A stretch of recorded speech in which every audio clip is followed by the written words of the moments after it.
Hello, ICCC guys. How we doing? Is this the event that you have been waiting for? Are you excited? I'm not going to spend too much time. Let's bring out the host of this panel, Derek Mackey.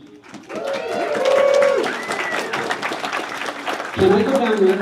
Absolutely. How do I get down there? You can come around. I don't have any steps in the front, but you can come around if you like. You just cross the line into completely useless.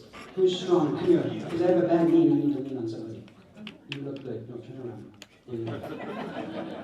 Holy crap. Okay. Hi, everybody. Sorry we're a little late. The driver took the long route and we're literally 2 minutes from here, so I apologize. My name is Derek Mackey. Some of you know me. Thank you for those of you who do and have supported my company for 27 years. Mr. Williams was my first client 27 years ago, and to this day still remains so. Call him my pops now because he's an amazing human being, and we've traveled the entire world to visit fans just like you guys. So I appreciate all of your support. So give yourselves a round of applause for that. In 27 years, I've been there, done that, and heard everything this man has to say. So panels are a little boring. For me. Not for you, but for me. So here's what we do. I ask everybody to put their thinking caps on, and we give special pins that are available only for Mr. Williams and I to the best questions in the audience. We pick 3 per panel. So put your thinking caps on. If you ask something we've never heard, or something that makes me laugh, you might win one of those pins. How many Star Wars fans are in the audience? Usually at a big con, it's like, half are Batman, but okay, we're at a Star Wars convention, so I get it. So, does everyone know what Sabacc is? Yes. Thank God. Again, big conventions, half the audience say, huh? You guys know the drill. Are there any kids in the audience that are over like 7, 10-year-old, 11? Yeah, how old are you, buddy? Perfect age. Come on up. You're going to be my sucker. Volunteer. You're going to be my volunteer. Stay right here with me. We're not too close. I just met you. Okay. What's your name? Hayden. Hayden. I'm Hayden Christensen. Like Hayden Christensen. I heard he was a nice guy. Have you met him? No. That's good. We'll meet him someday. He'll probably come here. Did you know that the owner of this show is a huge Star Wars fan, and that's why he threw this event?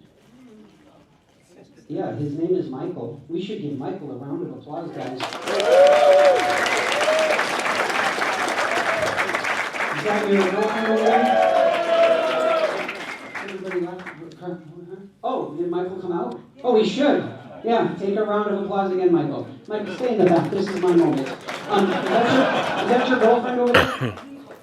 Oh, it's your mom. Okay. Hey, Mom, you videotape everything you want. I'm actually going to invite you to come closer so you can get my good profile. Yeah. All right. So, Hayden, you know that Sabacc is not a real game, right? It's a made-up game in the Star Wars universe. And it is a holographic game so that the cards change, and it's kind of hard to fake that here in real life. So we're going to play our own version of Sabacc with you and Lando Calrissian live and in person.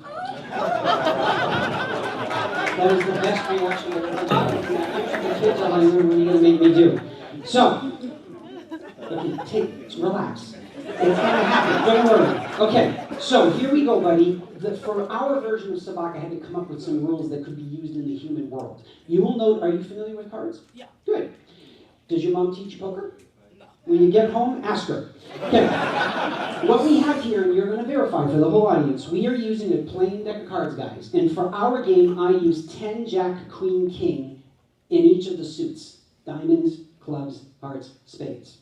Because they don't change, it's just going to be whoever's card is the highest. But here's the key for you, Hayden. This card is the Sabacc card. This is the King of Spades. Whoever has this at the end of the game is going to go home with the Millennium Falcon. Would you like to take the Falcon home and park it in your driveway? That's good, because we just pulled up in it out front. No, that's a lie, because I just told you the SUV went the long way. We have a Falcon in the back that you get to take home if you win. So this is the point. If you get this card, you are golden. But here's the thing. Good poker face when you're playing. Don't lead on whether you have it or not. The idea is to just play the game like we're in Vegas. So here's what I want you... Where's the host? How do I get, can I go over there to get backstage with him so he can come up after? I'm just going to do it. No one's paying attention. Okay, so you can verify to the audience that all the cards are there, 10 through king, right, Hayden? Yes. Okay, I want you to pick them up and shuffle them. I don't care how you do it. You can scramble them on there and put them in your, like all together. It doesn't matter. Mom, when you get home, we need poker lessons and shuffling lessons. For sure. So we're going to do that. We could go a little faster. We were late. Are you nervous? Good, me too. Okay, are you happy with that? Can you put them together and give them to me? Oh God, I didn't know I was going to be this guy. No, yeah, the whole point is you mix them up. Here, let me help you. There we go. Not a problem. Here, hold my mic. Okay, now, come with me over here. We're going to try it.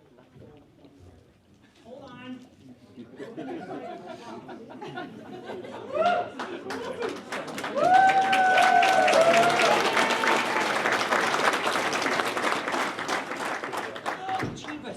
Okay, now, buddy, here's your cards. You sit right there.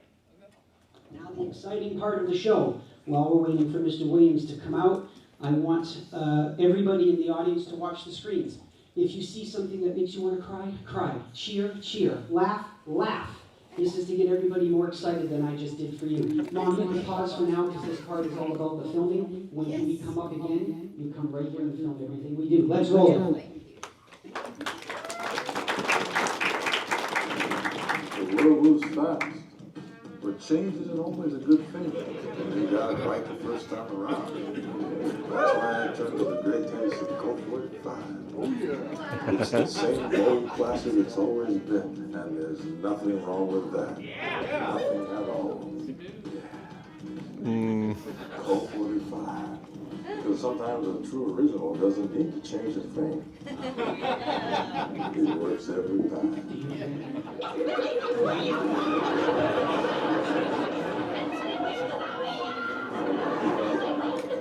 The real Billy D. Williams. I'm afraid so, yeah.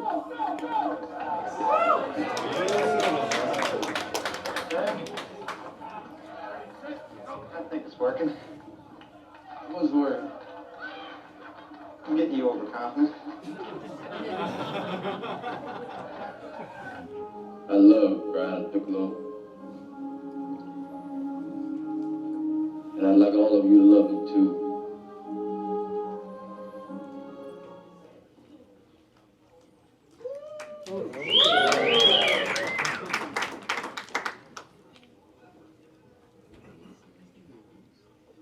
You want my arm to fall off? You're one of the best. He's looking at you as one of the best. You can't back off now. You gotta stay with him. Commissioner, how you making out? Okay. Oh, Mr. Dent, I love that tie.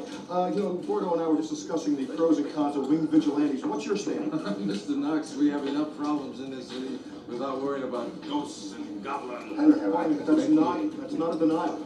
I want you to buy my new fried chicken. I used to work for the Pentagon. Now I help you to get your chicken off. And for a limited time only, order an 8-piece nappy meal and get a 32-ounce malt liquor absolutely free.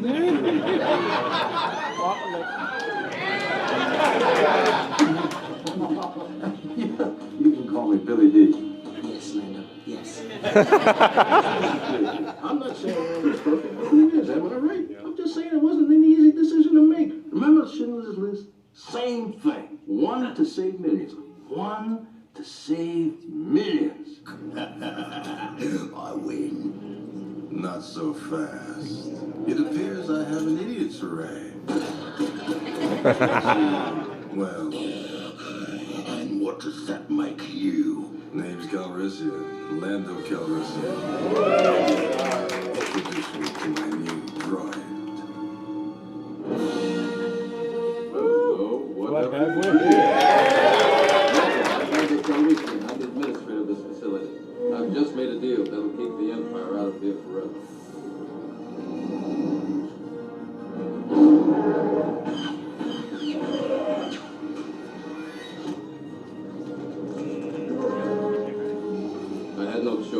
right before you did. I'm sorry. Who's got 2 thumbs and betrayed his best friend?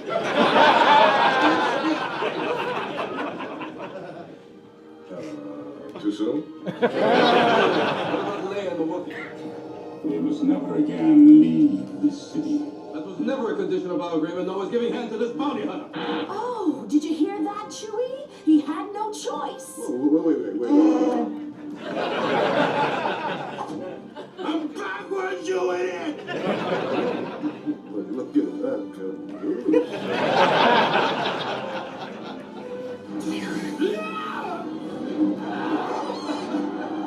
Give me the gun! Don't move, Lando! Go in! It's all right, I can see a lot better.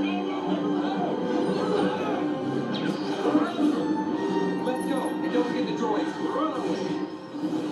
Hold on, Hank. This might be the right galaxy after all, because I see a hell of a new body. Oh, well, I have a way. You need all the help you can get. She's the fastest ship in the fleet.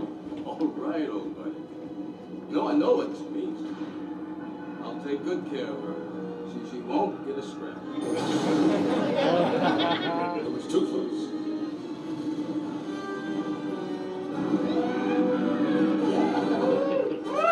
Let's blow the roof off for the coolest man in the galaxy!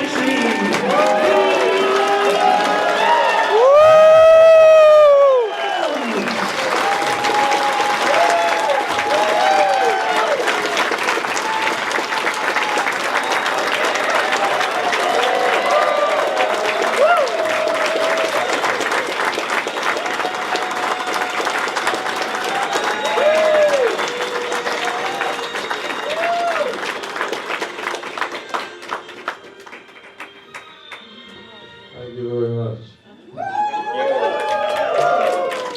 It's nice to see everybody. It's a beautiful day. What are you doing in here? It's outside today.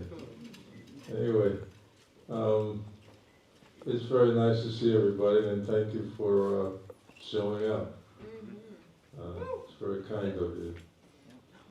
Anyway, I'm glad that maybe this is my 3rd time in Tennessee, I think.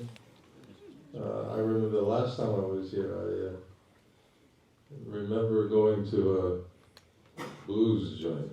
Yeah. You guys have the best music in the world, I guess, in America, just about. So it's are we going to a blues joint today? Not tonight, no. Oh, okay. Just a regular restaurant with food. Oh. He's a steak eater. I'm not a big steak eater. I promise they'll have fish for you. He's gonna turn into a steak.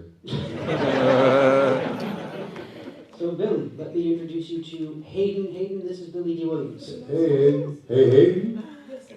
Oh, nice to meet you. Thank you. So he's going to be our Sabacc player with you. So Mom, you can come up close now and watch. I'm going to put the mic down and talk as loudly as I can because I can't do 2 things at once. All right, so we're going to shuffle your cards up. Like the dealer. Okay? So this is very simple. It's going to be highest card takes the deck, or the trick, and the idea is the more tricks you get, then you go home with the Falcon, unless you have that magic Sabacc card. So let's hope that Hayden has it. You guys take your cards, and you can look at them and see what we're doing. And since Hayden is our guest, we're going to allow Hayden to go first. And Hayden, make sure that you don't flash your cards at Billy or Lando, because he might be looking over your shoulder here to try to one-up you. He kind of does that in the Star Wars universe. So, what would you like to play first? Put it here. All right, we have a King of Hearts. Billy, what are you going to play? I think it's over for you, kid.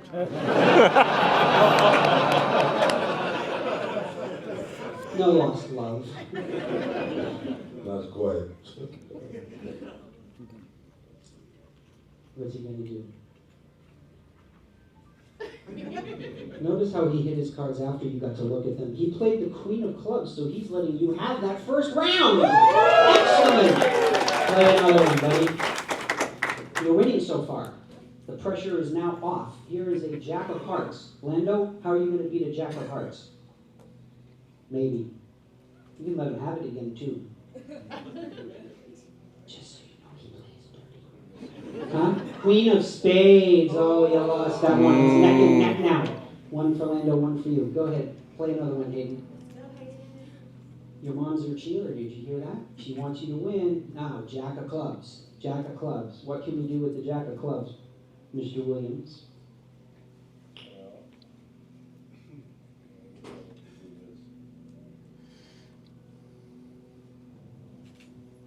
Queen of hearts. He's beating you. I don't get this. Come on. Play a high card. Play a high card. If you have the Sabacc card, don't play it. You save it to the end and go, haha. Play it. Okay, better. King of clubs. All right. He's got to have this one, right? Got to have it. You got it. Jack of diamonds. Perfect. There you go. Do another one, baby. Another big one. Let's see if you can do it again. Queen of diamonds. That's a good one. That's a good one. Queen of diamonds. Queen of diamonds. Lando will play. It's looking good. 10 of hearts. You're on a roll, Hayden. Come on, buddy. Do it again. Do it again. Do it again. Maybe you should go to Vegas tomorrow. King of diamonds. King of diamonds. Go, Hayden. Go, Hayden. You think you got him? 10 of spade clubs. You're working it. You're working it. We need that magic Sabacc card. Okay. Play the next one. Here we go. We're getting close. 10 of diamonds. That might be... Oh, a draw. I like that. Nobody gets it. 10 of spades, 10 of diamonds. So I'll keep that one. How's that? Okay. Moment of truth. Jack of spades. So you didn't have the Sabacc card. That ain't good, but let's see what Lando has, because, I mean, you know, he wants to go home with the... What the hell is that? What is that?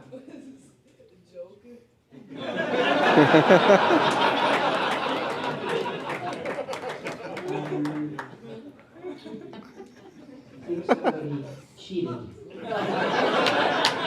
Please, do me a favor. Over to Mr. Williams' pocket. No, you cheated. I know you did. Because this is, I didn't give this kid this. Go in his upper right pocket and see if there's something in his pocket, on his chest. Is there something in there? You. Look at that, that's the Sabacc card. Man, oh man. You had to see it coming that Lando was going to cheat, right? But guess what?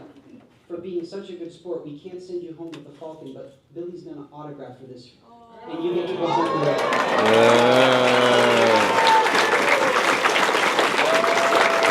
Fire. You stand over here, right here, crouch down. Mom, make sure you get a still photography of that. That's your big moment. Give it up for Hayden.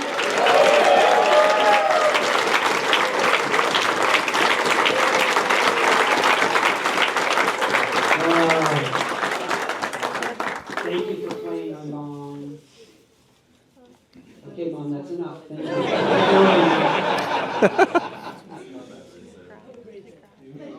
All right.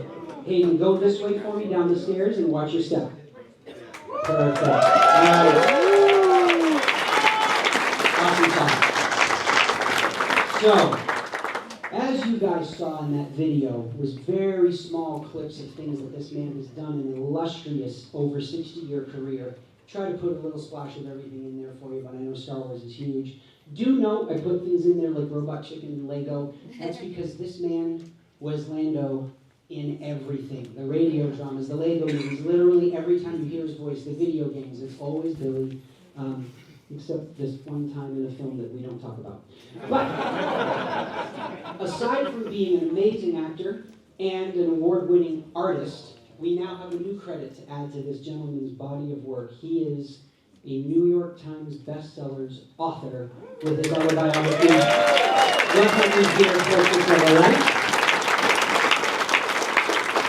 So, Billy, what's it like to be an author on the New York Times bestsellers list? I spent 2.5 years on this thing, and it was a very interesting experience. You know, when you start revealing things about your life, it's a kind of a dual kind of experience. you know, you want to say things and then you get really excited about talking about a lot of interesting things. This book has a lot of interesting things. Since I was a boy, I grew up in New York City, and my sister and I had a twin sister, and it was really a wonderful, beautiful, extraordinary in many ways experience. I had the opportunity to be exposed to a lot of the interesting things at a very early point in my life. So I decided, since I'm 87 years old now, I might as well to talk about my legacy, so to speak. And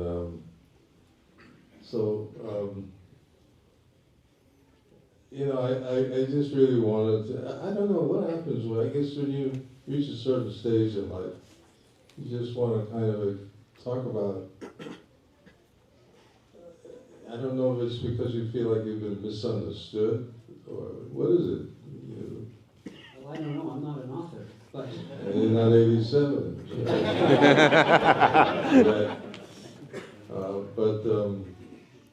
Yeah, I just wanted to kind of let people know there are interesting things going on sometimes with people like me in show business. I guess most people in show business are pretty interesting people. But not all of them are willing to share. Yeah. You have a lot of amazing stories. But since I was, I started show business when I was 6.5 years old on Broadway in a musical. And I work with some of the most interesting and most extraordinary people in this business, in life. So I decided to put this little tale together. When you were writing the book for 2 years, Billy, was there anything that, as you were going through the stories in your head, that you had forgotten about, and then it came to you and went, oh, that's going in the book for sure? Well, there are lots of stuff, I guess. I wanted you to point something out so that people would get excited and buy the book. Well, at an early stage in my life, I worked with people, most of you probably have no idea who any of these people I'm about to mention are. Well, I remember once meeting Edward G. Robinson. I was doing a play on Broadway with Laurence Olivier's wife, with Joan Wright and Angela Lansbury. I was about 22, I think, 22 or 23 years old. And I did a play called The Taste of Honey.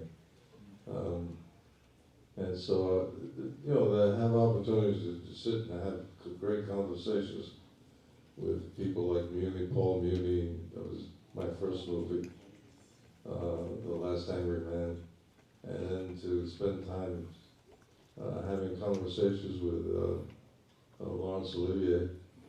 And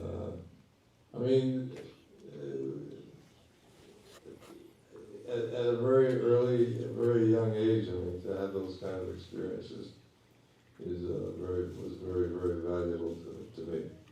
And I think if people buy the book today, which we have at the booth. But then there's my mommy and my daddy. Mommy and daddy were really wonderful people. So I'm very proud to say that I'm from a working class family. And they were wonderful, wonderful people to be around and to be exposed to. The book is filled with these stories that he wants to tell you all. He's got pictures of his family life and his films. So it's an amazing, another piece of art. Well, even, spending time with Brando, Jimmy Baldwin, it was a kind of a rarity about those experiences. And then, of course, as far as my painting is concerned, went to one of the finest art schools in New York City, the National Academy of Design for the Fine Arts, where I spent 2 years under painting on a scholarship, and was nominated for, when I was about 19, I was nominated for Guggenheim, and but I won a Hall Garden, which is comparable to a Guggenheim. But one of my, the Smithsonian owns one of my paintings. The Schoenberg in New York owns one of my paintings. The Kansas City Jazz Museum owns a piece of mine. So painting has always been very much part of my life, and as well as this thing called acting. But it's all been very interesting. It's been an adventure, to say the least. For those of you who are unaware with the Hall Garden and the Guggenheim, those are the Oscars basically of the art world. So it's a very high honor to be blessed with those accolades, certainly. I think Billy would probably, if I begged him, I better not have to beg him. When he was 6.5 years old and he started off on stage, he actually still remembers his lines. Why don't you give the audience a little taste of that? Make way for the Duchess, for her grace the Duchess. Make way for the Duchess, for her regal Duchess. I come back on stage with a message from the Duchess. Message from the Duchess, from her grace the Duchess. Message from the Duchess, from her regal Duchess. I was an adorable little boy.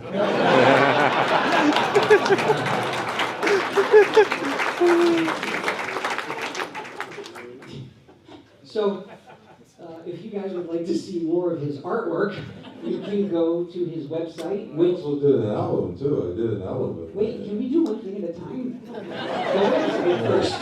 Well, you got me going here. You know. I know, well, okay, tell them the website. No, I get what website? Just your My website. Your website, yes. I don't know. What is my website? Very hard, sir. Billy D. Williams. .com. .com. Yes, exactly. I don't know, all this technology stuff. It's Very yeah. good. So go there, look at some art. We actually have one of his pieces hanging at our booth as well. He did a piece about the Empire Strikes Back, which you can buy at our booth. And but no pressure. We also have the books for sale, but now finish, because I know people want to hear about the album. That if you poke around on I did an Amazon, album you in can get. 1970, what was it, 61, called Let's Misbehave with Billy D. Williams. You know the song A Taste of Honey? Nobody knows The Taste of Honey. Well, one person said yes. That guy knows. Okay. And yeah, that was the first to ever sing that song on stage, actually. So as a result of that, I ended up doing this album called, I said, Let's Misbehave with Billy D. Williams. You know. But all of this stuff is always so funny to me. I mean, I laugh at myself a lot, you know. I always call myself a walking absurdity. It gives me a lot of room to be aware, to understand being abstract, you know, to understand. I don't think I will ever reach a point where I would ever call myself a wise man. Wisdom is not something that I have really experienced yet. I'm still like a little kid trying to figure it all out, even at this stage. Anyway. Aside from the aches and I'm pains, you bored. don't feel like an old man. What? Aside from the aches and pains, you don't feel like an old man. I guess sometimes I do. I don't know what I feel. You know, Thank you for going with me on that path. I'm just trying to enjoy it. You know, I just want to enjoy life. I want to smile a lot instead of frown a lot.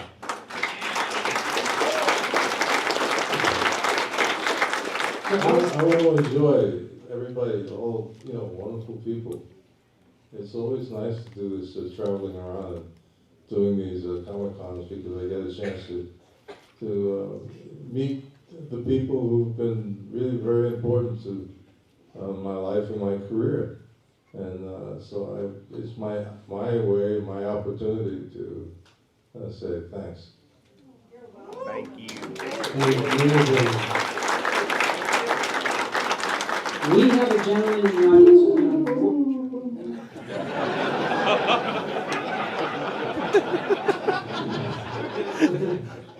We have a gentleman in the audience who's going to walk around with a microphone right here to get your questions. So put your hands in the air.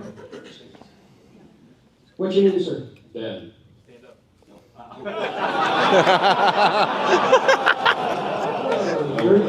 You just lost your friendship. So many tens of thousands of us have asked you for autographs throughout the years with different messages of things that were personal to us. If you could write something specific, just to put out there to the universe, autographing anything, what would that message be? I love you.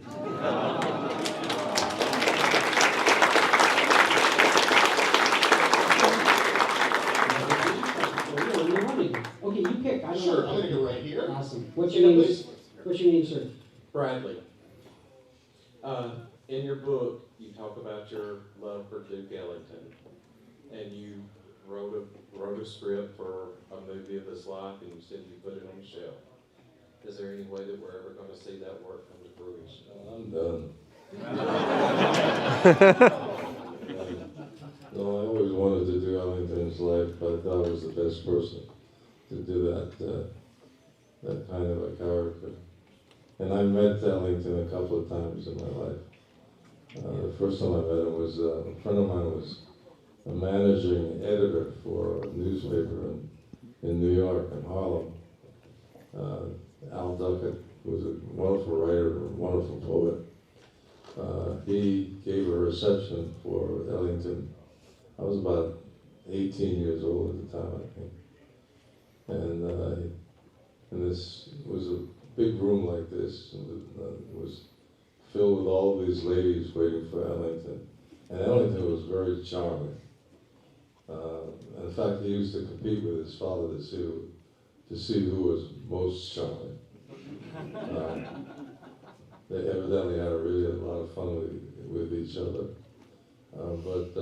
Anyway, all of these ladies were waiting for Ellington. And it was really interesting. When he came into the room, and it was wall to wall, these ladies, and he made each woman feel like she was the only woman in the room. And I thought, wow.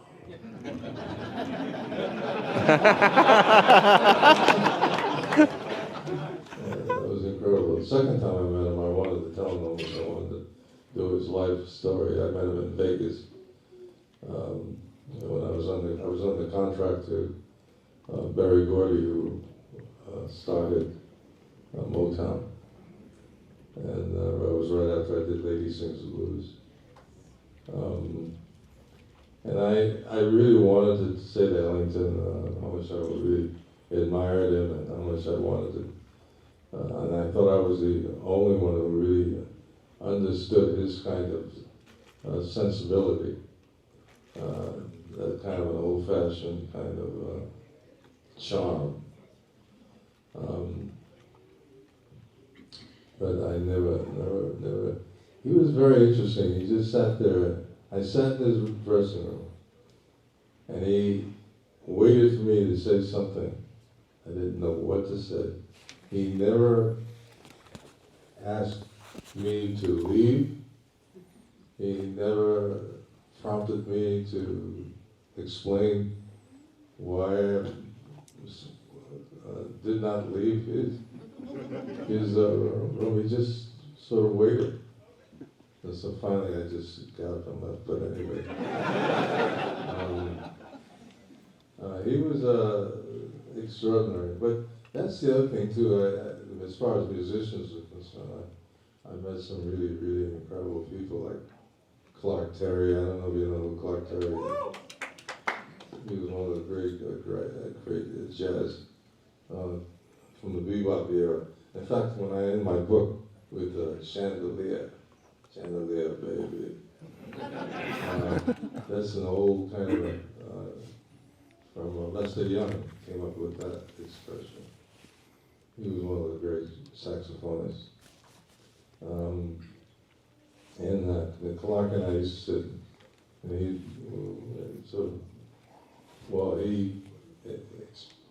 talked about his experience. I was much more interested in his experiences from that era, that bebop era. Now, I grew up in that during those years, you know. And from the swing, from swing to playing the little clubs. They were fun years. It was really interesting meeting all of those guys. Well, my wife was married to, he just passed away, Wayne Shorter. He was one of the greats. But Joe Zawinul, when you spend time with those kind of guys, it's really amazing, really amazing. Anyway. Go to the young kids over here. Yes, sir. Get some questions from them. Absolutely. Would you like to stand up? Come on, stand up. What's your name, buddy? Lachlan. Hi. Yeah. Are you mad at me? Did I do something wrong? Is this your first year at ICCC? The what? Is this your first year here? Is this your first year here at the ICC convention? Yes. This is his first year at the ICC con. Do you have a question? Generally, years for a period of time, I always have a little kid admonish me about betraying my soul. So I wasn't waiting for it. Not me, Lando.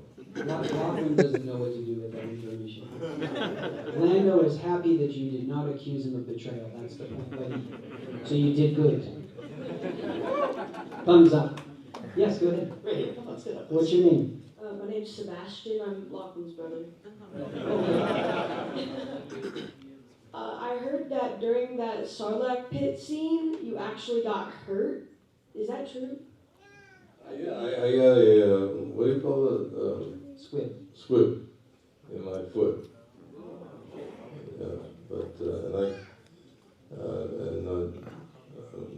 Harrison was supposed to save me at that moment, you know.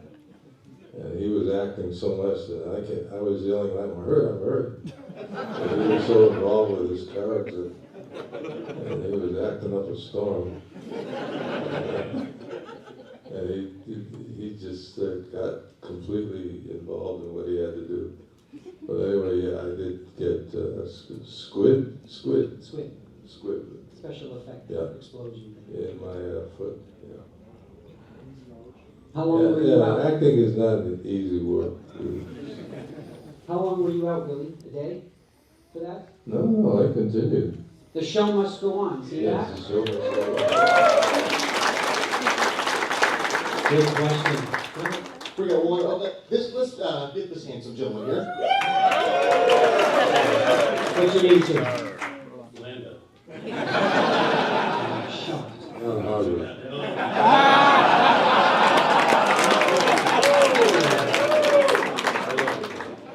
In the bingo long traveling all stars and motor teams, how much did you practice baseball? Was it a natural for you playing baseball? Well, when I was a kid, I played a little baseball. I played for a junior Yankee team in New York, called the Brown Bombers.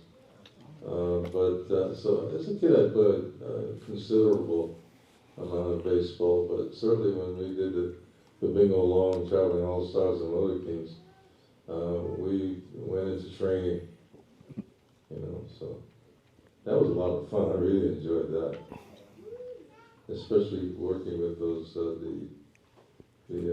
the Negro baseball players of the 30s and 40s. It was really educational. And back in those years, the stuff that we did in the car, with throwing the ball to the ground and having it ricochet back, I mean, there was no CGI in that. It was the real deal. Those guys are amazing, amazing. If you guys haven't seen that film, you should check it out because it is really good. Oh, it's classic. I know they said we had to be pretty tight, but I'm going to go, because we were late, I'm going to go a little late. Michael said that was okay. So let's get some more questions going. I'll let you decide. I'm going to come right here. Just stand up, please. What's your name, sir? Adam, people call me Chipwood. They call me Chipwood, that's my last name. Yeah, I don't ever go by my first name. You were the gentleman, you were in the armed forces, right? Yep, retired Navy. Thank you for your service. Thank you to everyone in this audience who defends our nation. So, grew up a Star Wars kid, I grew up a comic kid, and then when you got to play Harvey Dent, I was like, yes, Lando's going to be Harvey Dent, which means he's going to be Two-Face, and then the rug kind of got pulled out of that. Who would have done it better, you or Tommy Lee as Two-Face? Well, I'm a big fan of Tommy Lee Jones. He's one of my favorite actors. So, for me, he always does a credible job as an actor. But I would have brought something different, and I wanted to do it. John Roberts wanted me to play Harvey Dent in the district. I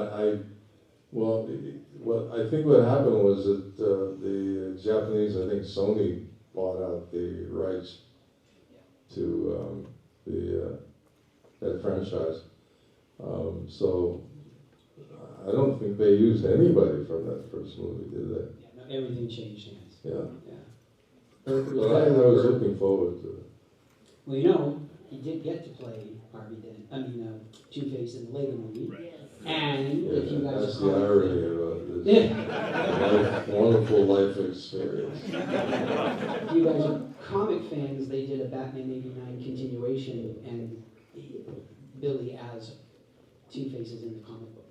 So we actually have those for sale at the booth also. Let's keep going. I'm coming right over here. This young lady always does a fantastic Well, that's Mom. Hi, Mom. Thank you. Hi. Hello. I am a huge fan. Like my entire childhood, I watched you in so many different movies. Lady Sings the Blues, Mahogany, Brian's Song, like all of that. And when I saw you as Lando, I was immediately like just obsessed. I'm like, this is fantastic.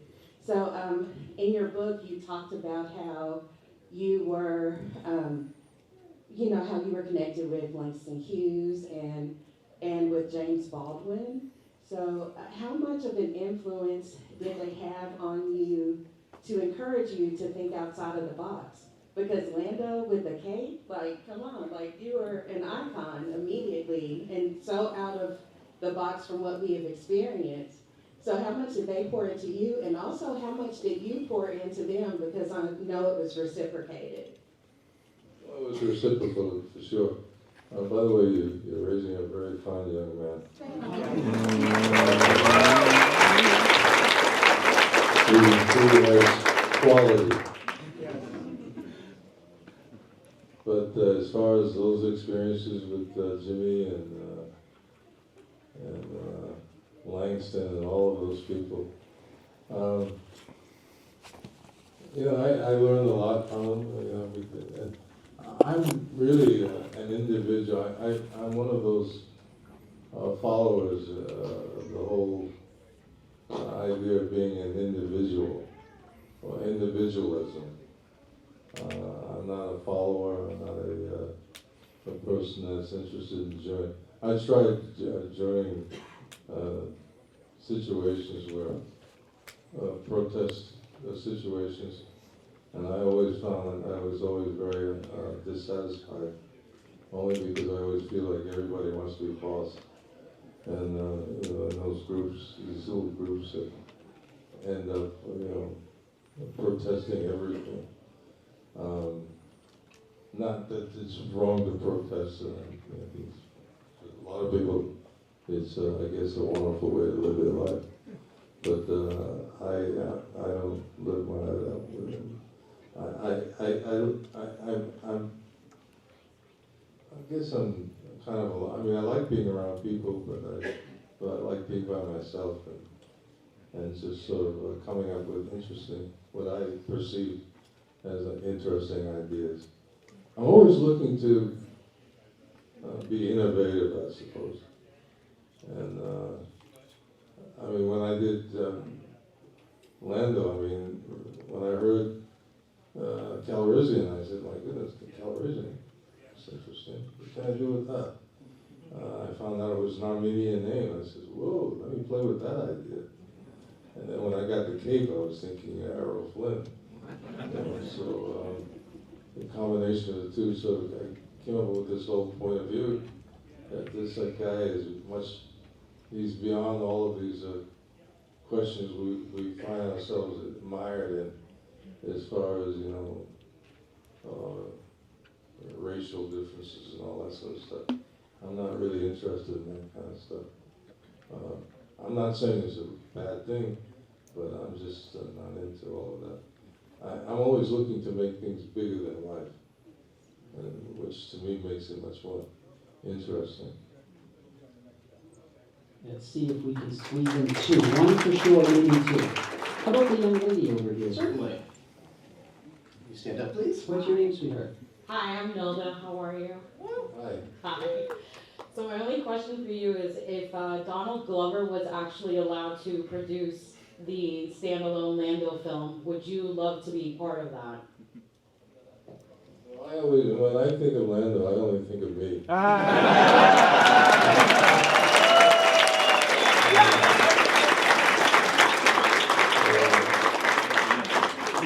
don't know. I mean, I created the character, so, and I wanted to make him really different and unique.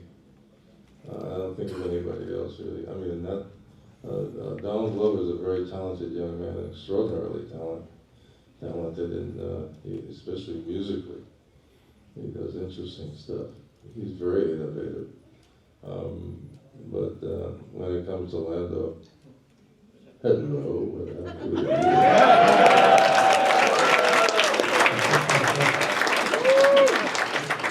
not everybody has that kind of charm. The one and only original. Let's do one more question, I think, before we get thrown out of here. Let's do right here at the front. Just stand up, please. What's your name, sir? Andrew. So you mentioned earlier in the talk that once you reach a certain age, you have this desire to have other people understand you. With such a long and storied life and career, how did you decide what to include in the book, and how did that desire to be understood affect what you selected? Well, there's so much to talk about, and I started one book. I'm still working on it. It's just about finished. But I started working on it about 25 years ago. And it's a coffee table book. It's my life being told through my paintings. Very interesting idea. And my paintings, I'm a good painter. So that's something since I've had the success with this one, my intention is to do this coffee table book. So writing is something that I've been doing all of my life, really. One way or another. I was always documenting things. But I don't know. My whole life revolves around creativity. So it's always been, if I was not writing, I'd be painting. If I wasn't painting, I was acting. And then the rest of it, I was messing around with a lot of ladies.